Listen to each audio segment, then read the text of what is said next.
Money became tighter without explanation. Marcus became impatient, distracted. Decisions were made without her input. She felt like a guest in the life she had built. One night, while folding clothes in silence, Alina asked herself a question she had avoided for years. If I leave today, what do I have of my own? The answer terrified her. Marcus was living in two worlds, one built on Alina's sacrifice, the other fueled by Zora's desire. And both were slowly collapsing toward the same truth. Alina did not discover the truth in one dramatic moment.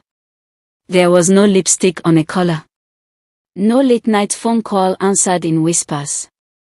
No hotel receipt forgotten in a pocket. What she noticed instead was absence. Marcus was there, but not really there.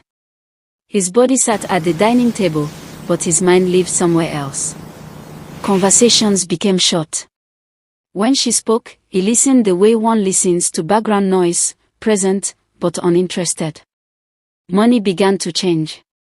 The monthly allowance Marcus gave her, never called household income, always an allowance, started coming late. Sometimes it was smaller. When Alina asked questions, Marcus grew irritated.